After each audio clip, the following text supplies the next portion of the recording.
February 3rd, 2025, Monday of the fourth week in Ordinary Time.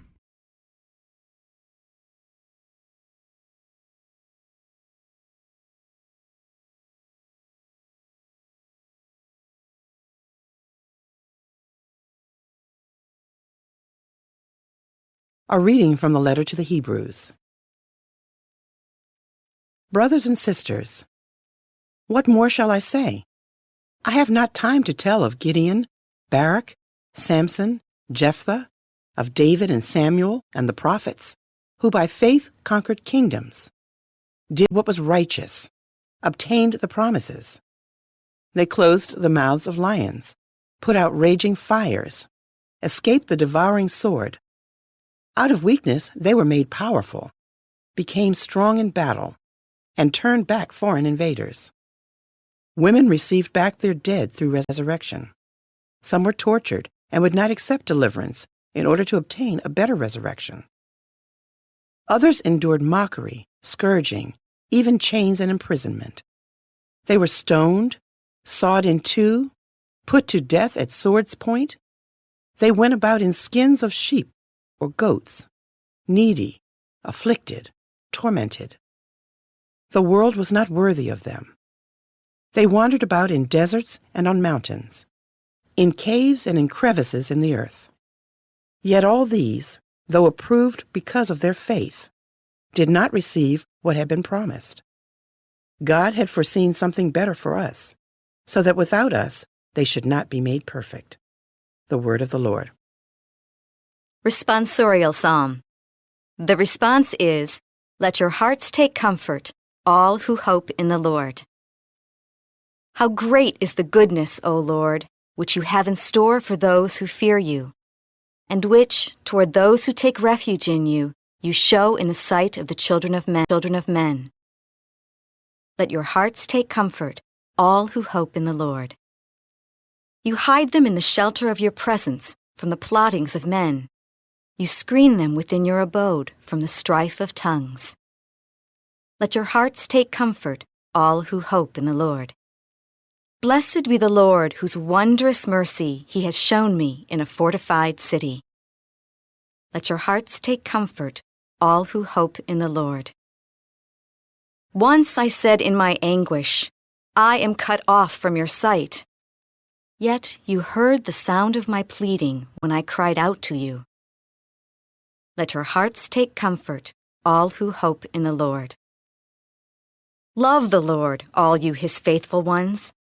The Lord keeps those who are constant, but more than requites those who act proudly.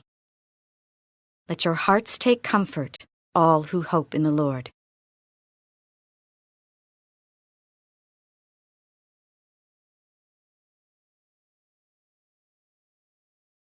A reading from the Holy Gospel according to Mark. Jesus and his disciples came to the other side of the sea, to the territory of the Gerasenes.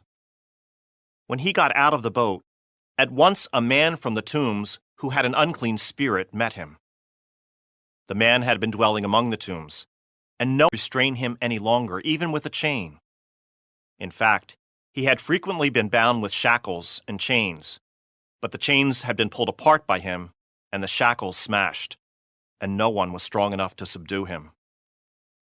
Night and day among the tombs and on the hillsides, he was always crying out and bruising himself with stones. Catching sight of Jesus from a distance, he ran up and prostrated himself before him, crying out in a loud voice, "What have you to do with me, Jesus, Son of the Most High God? I adjure you by God, do not torment me." He had been saying to him, "Unclean spirit, come out of the man." He asked him, "What is your name?" He replied, "Legion is my name. There are many of us." And he pleaded earnestly with him not to drive them away from that territory.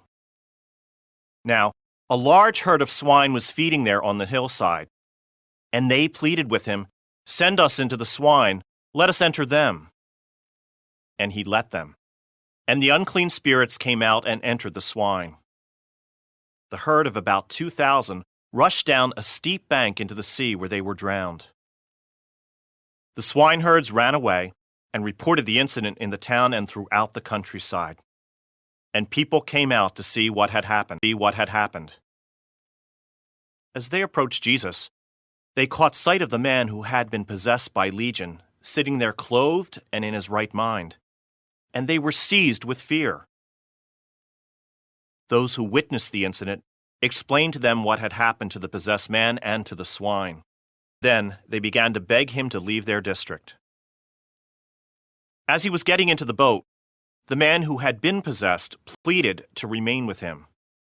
But Jesus would not permit him, but told him instead, "Go home to your family, and announce to them all that the Lord in his pity has done for you."